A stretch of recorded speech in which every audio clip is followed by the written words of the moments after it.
is through their stomach. So here with some delicious ways you can show some love this Valentine's Day, vegan style, is vegan chef and cookbook author Lauren Toyota. Thank you. Hello, hello. It's Lauren.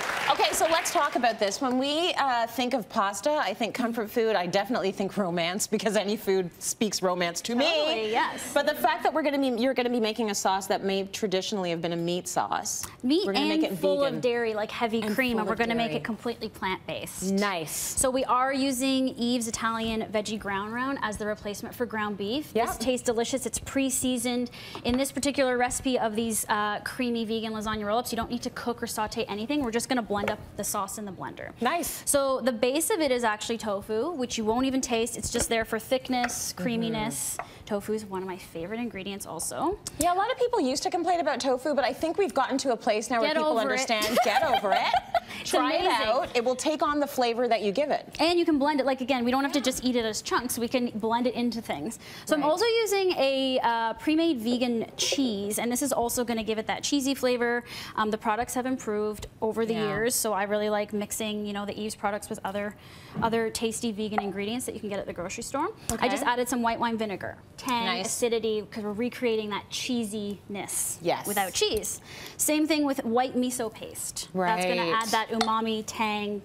I use all the same words all the time, but that's really flavor. Flavor, layers of flavor. Garlic, minced garlic. Nice. Then to get, we're also going to add nutritional yeast, which you know I like using. That adds a cheesiness as well. So because of you, it's now in my life. I'm so glad. I love introducing it to people. Sprinkle it on the popcorn, and my husband's like, "What is this?" Because nutritional yeast is not a nice. Those are not nice words. No, and it doesn't look nice either. It doesn't look nice, but it tastes good. Yeah. So they have it on their popcorn. I'm just adding mushroom broth. Okay. And some non-dairy milk. Mushroom broth adds flavor, also liquid to blend this up.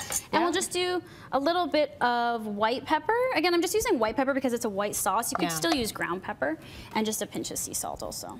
Lovely. And this will just blend up into our cream sauce, and I'll show you how to quickly do the roll-ups. Yeah. So this is that blend. So you just gotta let that go a bit. It's gotta get really smooth. It'll emulsify, that cheese will break up. Yeah. And then it will melt in there. Which is yummy. I like that you've done it sort of in a roll-up. I feel like this is more appealing to kids and what have you, and families. They like to have the little individual rolls. I think it's just a cute way of styling it. It's not traditional. It makes it look more interesting. It does. It's actually easier to serve when it's like that, rather than doing like the flat lay lasagna. Yeah. Okay, so here is our cheesy, creamy sauce. Nice. You'd never know that that wasn't dairy, right?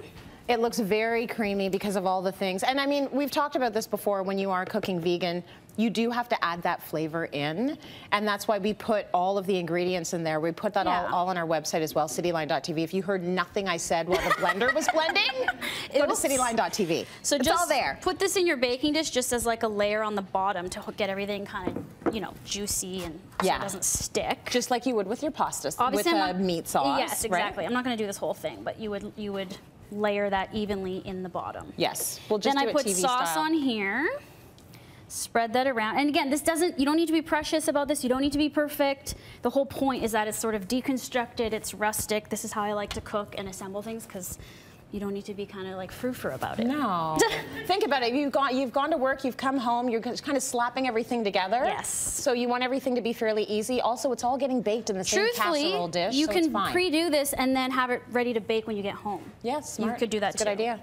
So you did peas. So you've tried this too, because we had this on the show before, right? I tried every time you have it on. It's very good. Like, meat eaters do love this. They don't really know the difference because it's got the same texture. It's got all the flavors, exactly what you want to feel in your mouth when you're looking for something hearty and comforting. Absolutely. Then some shredded vegan cheese. And then this is just like, again, kind of quickly, roll it up, place it in like that. And you're going to do a whole 24 rolls here.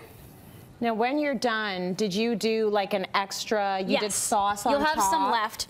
Spread it on the top, you'll have some leftover cheese, spread that on the top, and then it bakes just like that, uncovered for, I I think 25 minutes. Yeah, look online. We always say online. look online. Cityline.tv for the recipe, just in case, you know. And then if you want to do here? a quick little appetizer, again, for a Valentine's Day meal with the one you love, or for kids, or you're going to a Galentine's Day party, which I kind of like promoting that.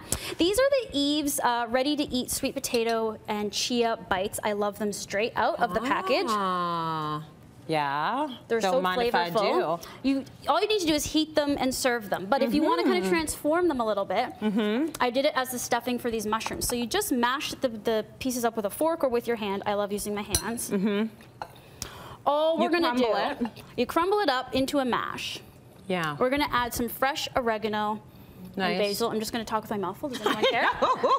I get trapped doing that many, many times a day on this show. Lemon juice. Nice. And then some more vegan cheese shreds. You do that and I'll mash it all together. And you just make a mixture. Look, we'll just take out these whole ones because I didn't. Yeah, thank you. So and then you fill your mushroom And then caps. all you have to do is take some cremini mushroom caps, and you want to take out the gills like this. Yeah. Scrape them just to prep them and make them a little wider. Yeah. Do not wash these in water. Just if there's dirt, just brush it off with a paper towel. Oh, really? You shouldn't really wash mushrooms. They'll get too liquidy and soggy. They're like a sponge, right? Okay. Then you would take your hand, press it on like this, and place it on a baking tray. Got it. And then bake them up, and then they get so nice like this and warm and melty, and they're just, you just eat them and you just pop them in your mouth. 2 bites, 1 bite. Nice little appetizer. Really good Galentine's Day dishes, or Valentine's Day, or you know what, just any day, I eat the whole tray to myself, so if you're solo, that's cool too. That's okay too. Do it, enjoy.